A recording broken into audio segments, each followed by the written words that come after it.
Party बनाना ये बहुत important है, क्योंकि लगातार आप देख रहे हैं बहुत सारी पार्टियां बनी हुई हैं। लोग पार्टी बनाते हैं पर उनका जो उद्देश्य है, उनका जो काम करने का तरीका है, वो उसी पैटर्न पे घूमता है जो ऑलरेडी पहले से पार्टियां चल रही हैं। सभी का काम सिर्फ टिकट बांटना, लोगों के लिए बड़े बड़े मुद्दे खड़ा करना, भाषण देना, बस ये एक पैटर्न बना हुआ है। मेरी पार्टी या हमारी पार्टी इस पैटर्न को चेंज करने के लिए आई है, और ये 2 दिन में नहीं हो सकता, पर एक दिन जरूर होगा। कोई लीडर हमें ये बतलाए कि देश का डेवलपमेंट कैसे होगा, देश को हम कैसे बदल सकते हैं, हमारा देश का इंफ्रास्ट्रक्चर क्या होना चाहिए, लोगों को रोजगार कैसे मिलेगा, हम उनके घर तक पैसा कैसे पहुंचा सकते हैं, हम अपने देश की जो अर्थव्यवस्था है उसे कैसे बेहतर बना सकते हैं।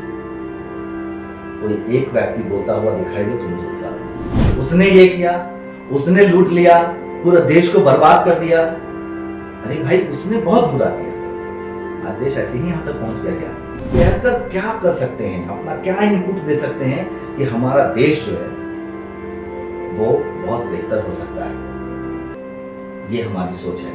हम हर पार्टी का सम्मान करते हैं, हर इंसान का सम्मान करते हैं, पर हम जो बदलाव कर सकते हैं, हमें जो कमी लग रही है कि ये चीज अगर हम ठीक करते हैं ना तो देश की अर्थव्यवस्था बहुत ऊपर जाएगी। हमारे देश का ऑपरेशन वैसे लोग कर रहे हैं जिसको उसका जानकारी ही नहीं है। अब वित्त मंत्री ले लो, वित्त मंत्रालय का ऑपरेशन वो व्यक्ति कर रहा है जिसको वित्त का वो नहीं पता है।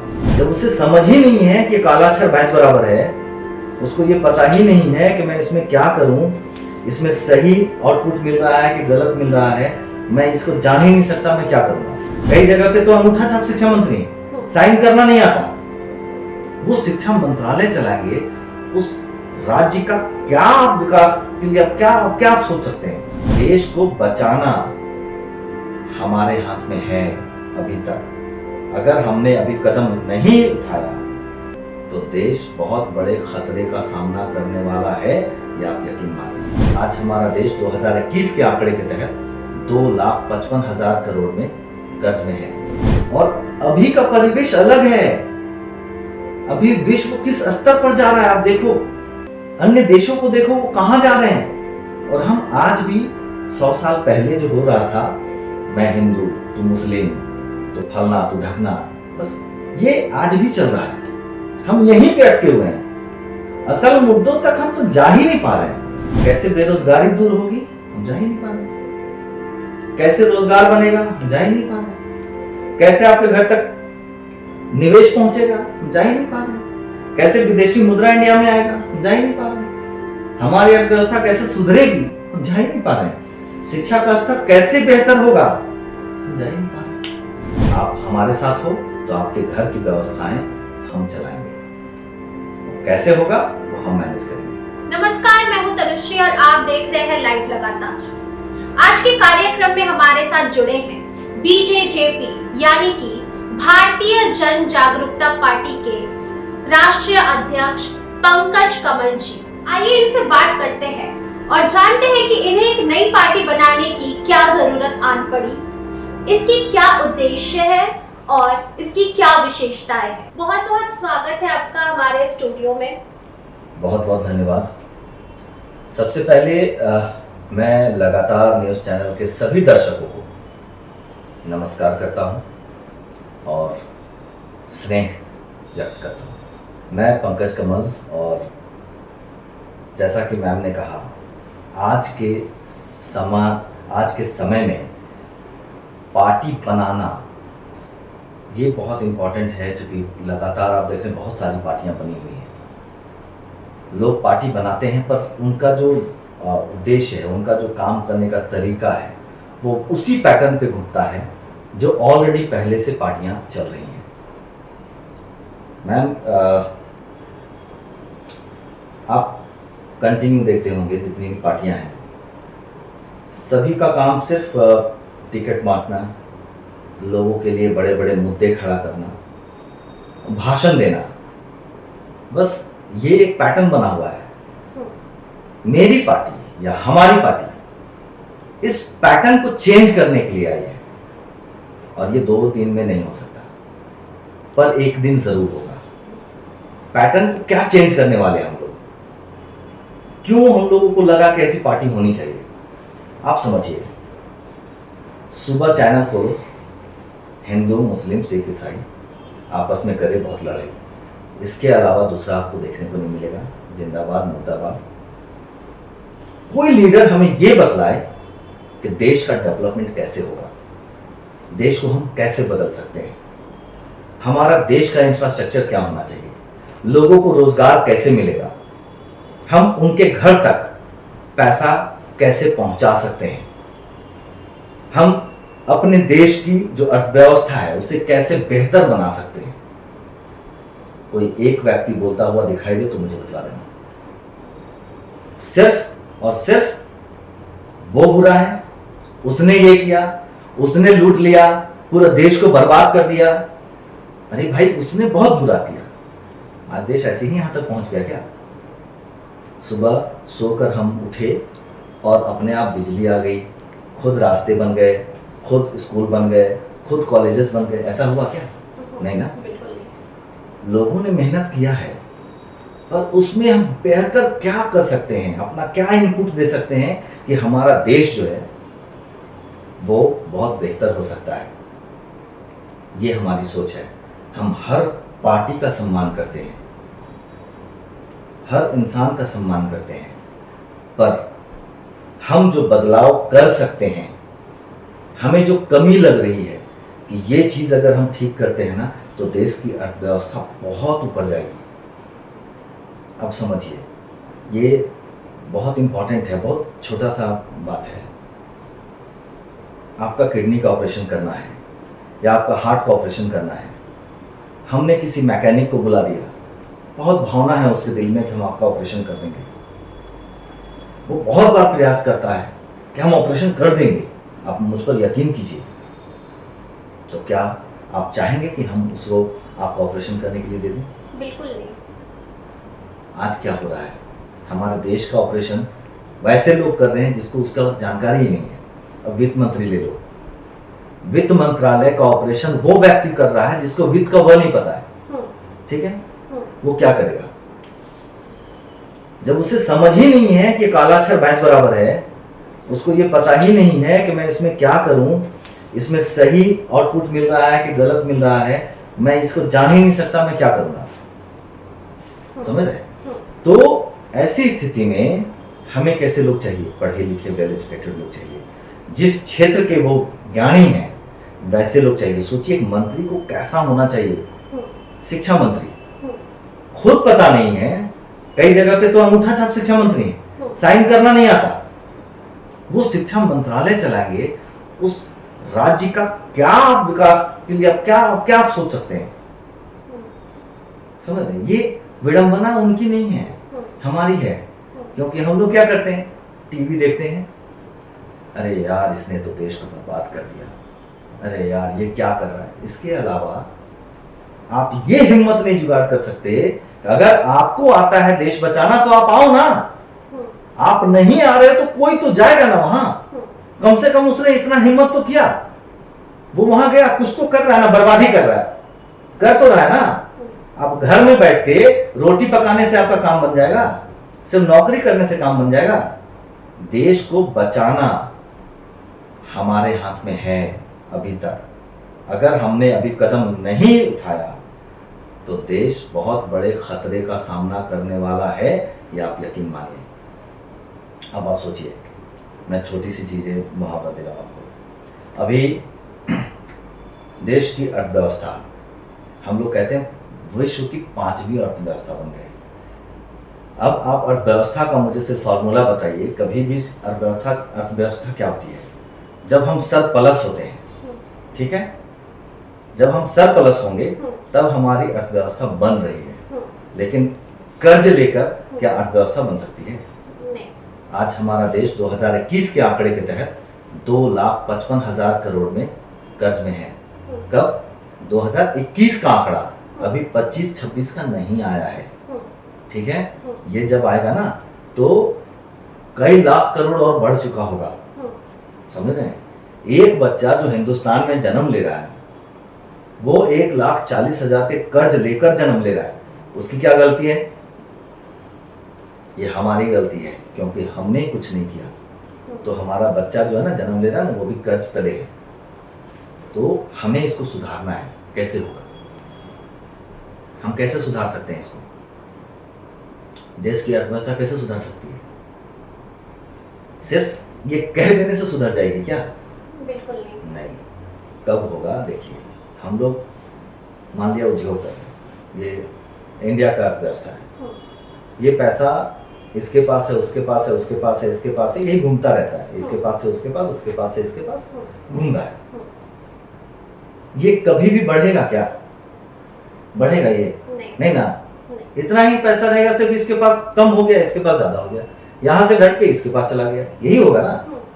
कैसे बढ़ेगा ये? जब हम यहां से कुछ एक्सपोर्ट करेंगे और विदेशी मुद्रा इंडिया में आएगा, हिंदुस्तान में लाएंगे, तब तो ये बढ़ेगा ना। और उसके लिए क्या करना पड़ेगा? उसके लिए प्रोडक्शन करना पड़ेगा, देश में ज्यादा से ज्यादा उद्योग लगाने पड़ेंगे, समझ रहे हैं। और वो उद्योग लगाने पड़ेंगे जो विदेशों में पूरे विश्व स्तर पर जिसके डिमांड है। हम कुछ भी लगा करके सोचेंगे कि इसे हम वहां जाकर बेच दें। मान लिया आपने कोई चीज मतलब बहुत बड़ा उद्योग लगा लिया, आप प्रोडक्शन कर लिए, प्रोडक्शन करने के बाद जब आप मार्केट में गए सेल करने, पता चला उसका मार्केट ही नहीं है, उसका डिमांड ही नहीं है, तो वो व्यक्ति कहां जाएगा? होगा नहीं ना। तो सबसे पहले मैं तो गवर्नमेंट को कहता हूं कि आप ऐसा करो। अगर आपने ऐसा कदम उठा दिया ना तो देश की अर्थव्यवस्था को सुधारने में कोई नहीं रोक सकता है। विश्व स्तर पूरा देश आपकी मुट्ठी में है। एक सेक्टर होना चाहिए जो पूरे वर्ल्ड पे सिर्फ ये इतना नजर रखे कि कौन सा प्रोडक्ट का डिमांड है और किस क्वालिटी में चाहिए। आप एमएसएमई में और ये अपना जितना भी आपका गवर्नमेंट का जो सेक्टर है उसमें आप उन्हीं चीजों के ऊपर प्रोडक्शन कराने की जिम्मेवारी दो। हम अदर लोन नहीं देंगे, अदर चीज के लिए पैसा वेस्ट नहीं करेंगे। आप सिर्फ ये प्रोडक्शन करो, ये माल दो, हम आपसे लेंगे। अगर गवर्नमेंट ये एश्योरेंस दे देता है कि हम आपसे माल वापस खरीद लेंगे, घर घर में प्रोडक्शन होगा और आप खरीद करके आप विदेशों में बेचो, पूरे विश्व में वर्ल्ड से पैसा इंडिया में लाओ। जब विश्व का पैसा इंडिया में आएगा, डॉलर्स आएंगे, दिनार आएगा, तब इंडिया का पैसा बढ़ेगा। और इतना बढ़ेगा ना कि फिर नुकसान तो छोड़ दीजिए, ये 2-2.5 लाख करोड़ 100 करोड़ कुछ नहीं है, समझ रहे। ये धीरे धीरे बल्क हो जाएगा, हर आदमी का जो है ना अर्थव्यवस्था सुधर जाएगा। लेकिन हम इन चीजों पर फोकस ही नहीं करते। हमने सिर्फ बस आप आओ, उद्योग लगाओ, पैसा बांट रहे हैं, सब्सिडी दे रहे हैं, वो खा जा रहे हैं, खत्म हो जा रहा है, उसका जॉब मतलब उसका करियर खत्म, चूंकि सिविल खत्म हो जाता है, बैंक का पैसा खत्म, वो भी चला गया, सरकार ने जो सब्सिडी दी है वो खत्म। तो सिर्फ खत्म करेंगे तो अर्थव्यवस्था कैसे बनेगा?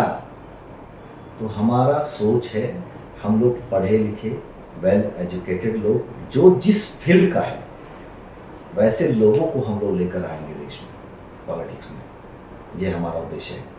पहला ऐसा पार्टी होगा जो पॉलिटिकल लेवल पर, आप समझिए कि हर विधानसभा क्षेत्र में हम लोग वैकेंसीज निकालेंगे, एजुकेशन निकालेंगे, क्राइटेरिया देंगे उसमें, और जो उस क्राइटेरियाज को फुलफिल करता है वही उसमें वैकेंसी भर सकता है।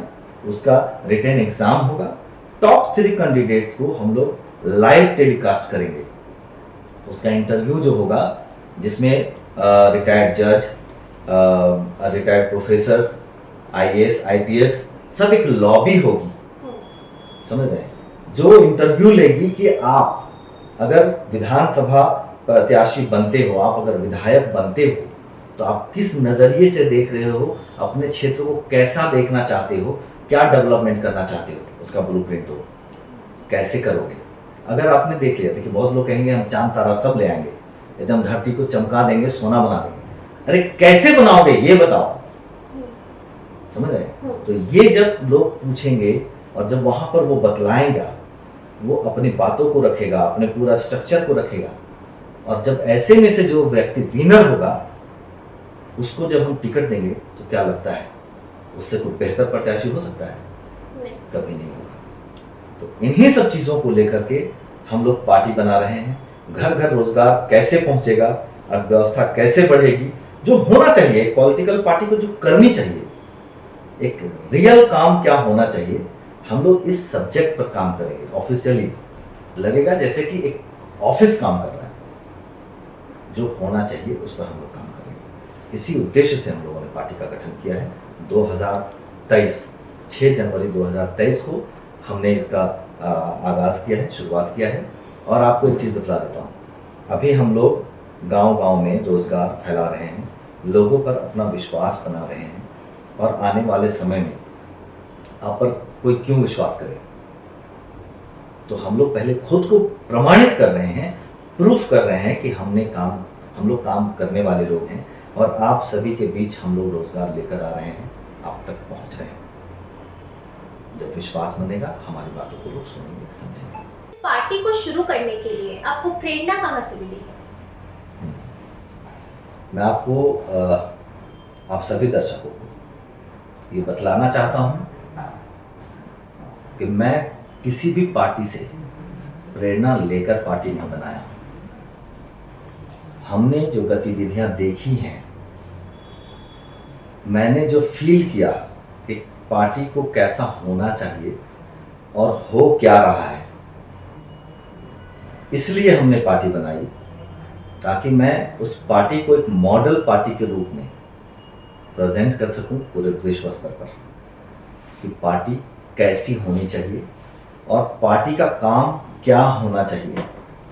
देश को डेवलप करना ये हमारा काम है, हमें लड़ाई करना आपस में ये हमारा काम नहीं है।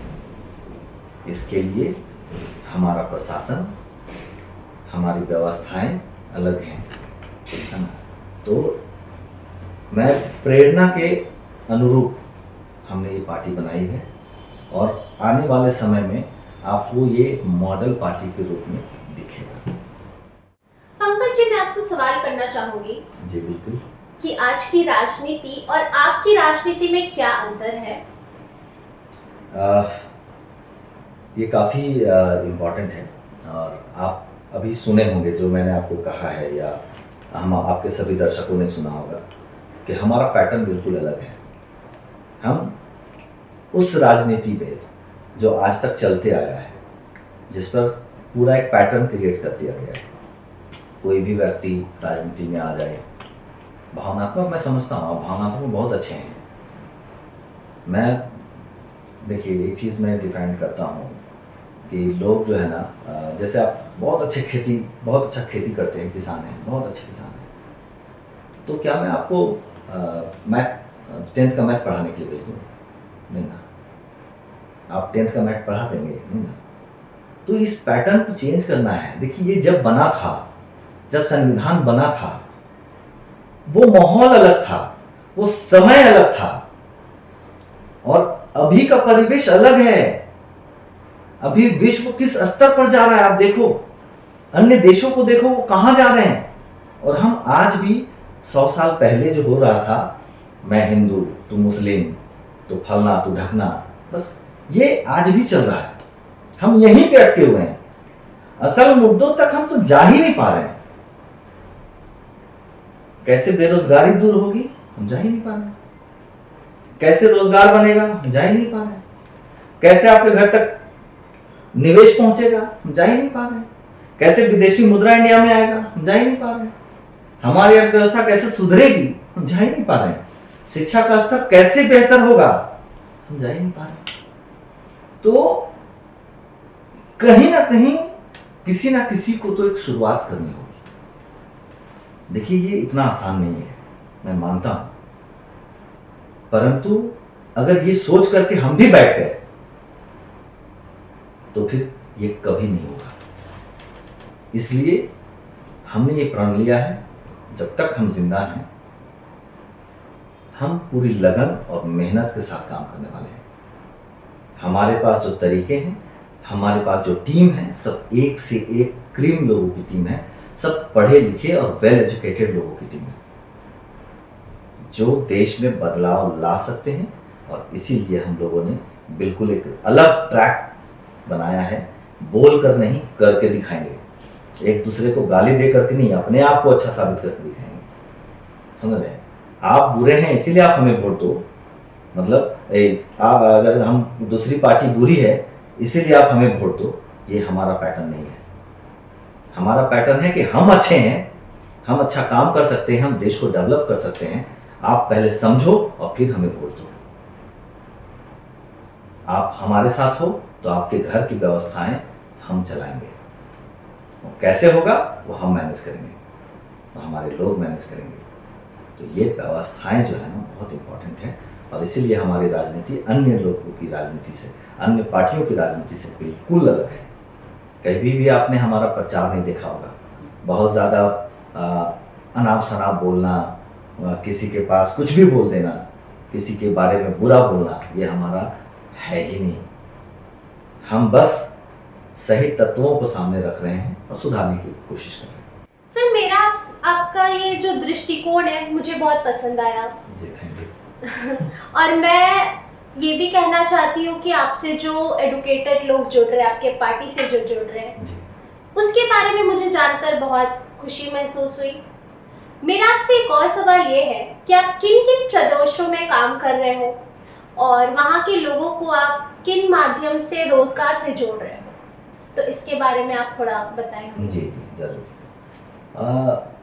मेरा जो स्टार्टअप हुआ वो हमने झारखंड से शुरुआत की और आप देखते ही देखते पूरे 14 प्रदेशों में हम लोग काम कर रहे हैं, जिसमें अहम प्रदेश जैसे झारखंड के बाद उड़ीसा, बिहार, बंगाल, असम, उत्तर प्रदेश, मध्य प्रदेश, छत्तीसगढ़, सब कई प्रदेश हैं, महाराष्ट्र, ऐसा करके टोटल हमारे पास 14 प्रदेश हैं जहां हम लोग काम कर रहे हैं।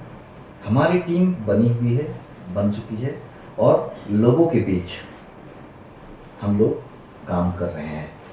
उनको रोज़गार से जोड़ने के लिए हम लोग छोटे छोटे प्रोजेक्ट्स, बिल्कुल छोटे से लेकर बिल्कुल बड़े प्रोजेक्ट्स तक हर तरह का प्रोजेक्ट्स हम लोगों ने बनाया है, तैयार किया है, ताकि लोग इनकम कर सकें। देखिए, सबसे इम्पोर्टेंट पार्ट क्या है, रोज़गार का मतलब सिर्फ कुछ लोग नौकरी समझते हैं। नौकरी ही रोज़गार नहीं है। आपका इनकम, नौकरी में क्या करते हैं, दिन रात मेहनत करते हैं, काम करते हैं और फिर महीने में आपको सैलरी मिलता है। मुद्दा क्या है? पैसा। पैसा ही है ना। तो जब पैसा है तो वो पैसा अगर हम बिजनेस के माध्यम से भी कमाएं तो क्या बुरा है। तो स्वरोजगार हमारा मेन मुद्दा है, स्वरोजगार। और स्वरोजगार में हम लोग छोटे से छोटा, जैसे ऑयस्टर मशरूम हम लोग 5-7 हज़ार रुपये से शुरू कर देते हैं, एक छोटा सा प्रोजेक्ट, और उससे लोग महीने का इनकम जो है वो 7,000 से 10,000, 11,000, 12,000 तक वो इनकम कर पाते हैं। तो सोचिए, 7,000 लगा के अगर हम पर मंथ 7 से 8,000, 10,000 इनकम कर सकते हैं, वो भी घर में बैठकर, तो आप समझ सकते हैं कि हमारे इसके साथ जो बड़े प्रोजेक्ट्स हैं वो और क्या कर सकते हैं। जैसे धूपबत्ती बहुत छोटा है, 12,000 का आपका ये है, और हम लोग उस पर पूरा लोन प्रोसेस करके, आपको लोन करवा करके आपके घर में धूपबत्ती लगवाते हैं, बायबैक करते हैं। टोटल प्रोजेक्ट जो है हम लोग आपसे वापस खरीदते हैं और मार्केटिंग हम लोग करते हैं। चूँकि क्या दिक्कत है, हम लोग माल बना लेते हैं, माल बेचना बहुत आसान नहीं है। मेन समस्या है माल बेचना। तो हम लोग मार्केटिंग जो है वो हमने अपने जिम्मे में रखा है, ताकि आपको सिर्फ और सिर्फ काम करना है और पैसा कमाना है, काम करना है, पैसा कमाना है। तो इस वक्त हम लोग बायोफ्लॉक फिश फार्मिंग, जो कि आपको यकीन नहीं होगा, गवर्नमेंट 90% सब्सिडी दे रही है। ST SC जो भी व्यक्ति हैं, 90% सहयोग कर रही है गवर्नमेंट आपको। 10% आप लगाएंगे, 90% गवर्नमेंट आपको देगी। बशर्ते आपको इसमें ट्रेनिंग लेनी है, गवर्नमेंट की ट्रेनिंग होती है। इस प्रोजेक्ट को लगाने में 8 से 10 महीने, 6 से 8 महीना तो मिनिमम लग जाता है, कभी कभी 10 महीने भी लग जाते हैं, परंतु 25 लाख का पूरा सब्जेक्ट आपका रेडी हो जाता है। समझ रहे हैं? वो आपकी प्रॉपर्टी हो जाती है। आप महीने का कम से कम उसमें 1, 1.5 लाख, 2 लाख इनकम कर सकते हैं। सालाना 12 से 15 लाख का इनकम है उसमें। हम लोग जिनके साथ करते हैं, हम लोग ये सारा काम करवा के देते हैं और 12 लाख रुपए पर एनम उसके साथ एग्रीमेंट करते हैं कि आपसे जितना माल होगा वो हम बेचेंगे, हम बीज देंगे, हम दाना देंगे। आपको सिर्फ सर्विस देना है, देख रेख करनी है, मॉनिटरिंग करनी है, और वो हमारी निगरानी में रहेगा। आप ऐसे नहीं कर सकते, वो हमारी निगरानी से करेंगे। तो क्या होगा, आपका इनकम, आप महीने का लाख रुपए अगर आप घर बैठे कमा रहे हैं, कहाँ कमाने जाएंगे आप? तो ये व्यवस्थाएं हम लोग दे रहे हैं, व्यवस्थाएं आपके इर्द गिर्द ही हैं। हम लोग इसको पोलाइटली आपके तक पहुंचा रहे हैं, और आपको जो सेल्स की जो दिक्कत होती है वो हम लोग उठाकर इन तक पहुंचा रहे हैं। इन्हें माल चाहिए, इन्हें उत्पादन चाहिए। हम सबको कनेक्ट करके ना एक ग्लोबल मार्केट तैयार कर रहे हैं, जिसमें नेशनल, इंटरनेशनल हर जगह की कंपनी जुड़ी हुई है। हम लोग सबको जोड़ करके एक बायर्स तैयार कर रहे हैं। आप जितना भी माल बनाओ, सेलर्स आपके रेडी हैं, बायर्स आपके रेडी हैं, आपको सेल करने की दिक्कत नहीं है। सबसे इम्पोर्टेंट है, कृषि विभाग में आपको टैक्स नहीं लगता। कृषि का काम आप फार्मिंग कर रहे हैं, फार्मिंग में टैक्स नहीं है। जिस दिन आप ब्रांड किए, आपने ब्रांड बनाया, आपको टैक्स लगेगा। तो हमारी पार्टी के कार्यकर्ता सभी को जागरूक कर रहे हैं, लोगों को, उनको उनका लाभ दिलाने में, उनका अधिकार दिलाने में मदद कर रहे हैं, और उनको खड़ा कर रहे हैं, और उनको हम लोग मार्केट दे रहे हैं, ताकि घर घर व्यापार हो, उद्योग हो। जब मैंने कहा आपको कि उत्पादन ज़रूरी है, ये उत्पादन हम लोग तैयार कर रहे हैं। सर, आप जो रोजगार को लेकर कहे, इसके बारे में तो हम लोगों ने बहुत कुछ जाना, लेकिन आजकल के जो युवा है वो नशीला पदार्थों का बड़ा ही सेवन कर रहे हैं, तो इसमें आप क्या कहना चाहेंगे, ये जरा आप बता दें। ये वाकई बहुत ही गंभीर विषय है, और आप सोचिए कि युवा इस ओर क्यों जा रही है। समझ रहे हैं? क्योंकि उनके पास काम नहीं है। आपके पास काम होगा तो आप उन सब चीज़ों के लिए समय निकाल पाएंगे? नहीं निकाल पाएंगे। ये बेरोजगारी एक ऐसा सब्जेक्ट है जिसमें ये युवा अपना कदम जो है ना बढ़ा रहे हैं गलत की ओर। वो अपने विनाश को खुद चुन रहे हैं, और ये देखकर बहुत दर्द होता है। आप यकीन नहीं मानेंगे, हमारे क्षेत्र में, मैं बड़का गांव से बिलोंग करता हूं, और मेरा जन्मभूमि है बड़का गांव। मुझे बहुत मायूसी होती है, घुटन होता है कि ऐसे बच्चे जो अभी जन्म के खड़े नहीं हुए अच्छे से, आप 17 साल, 18 साल, 12 साल, इस उम्र के बच्चे अफीम का सेवन करते हैं, इसका सेवन करते हैं, हेरोइन का सेवन करते हैं। वहाँ की प्रशासन क्या कर रही है मुझे पता नहीं, पर इस पर कड़ा एक्शन होना चाहिए। बच्चों को समझाना होगा। लाइफ जो होता है ना, देखिए ड्रग्स एक ऐसा लाइफ है ना, उसका 3 साल उम्र है। 3 साल के बाद आप मौत की ओर चले जाते हो। देखते होंगे कि जब वो सेवन करते हैं तो बिल्कुल उनका माइंड हैक हो जाता है। ये जो एक्सीडेंट, जो केसेस बढ़े हैं ज़्यादातर, ये ज़्यादातर इन्हीं की वजहों से बढ़े हैं। तो हम देश को किस ओर लेकर जा रहे हैं, इस पे आप कंट्रोल क्यों नहीं पा रहे हैं? इन सब चीज़ों पे प्रशासन को बहुत पैनी नज़र रखनी होगी। बच्चों को समझाना होगा, उनके मनोबल को बढ़ाना होगा, रोजगार को उन तक पहुंचाना होगा, उनको काम में एंगेज करना होगा। जब वो काम में उलझ जाएंगे ना, तो इन सब चीज़ों के लिए उनके पास समय नहीं होगा। पहलगाम में जो हादसा हुआ, उसको लेकर आपका क्या विजन है? एक राष्ट्रीय अध्यक्ष होने के नाते ये हमें और हमारे देशवासियों को जरा बताइए। ये हम सभी जानते हैं कि पहलगाम का जो ये हादसा है, ये इतना दुखद है, इतना मार्मिक है कि इंसान का सीना छल्ली हो जाए। अब आप सोचो कि आपके सामने आपके पति की बेरहमी से हत्या कर दी जाए, बेरहमी से। अगर सिर्फ गोली मार देना लोग तो कोई बात नहीं, मार दिया तो एक हादसा हुआ, तो बाद में आया गोली मारा, लेकिन उसके टुकड़े टुकड़े करना,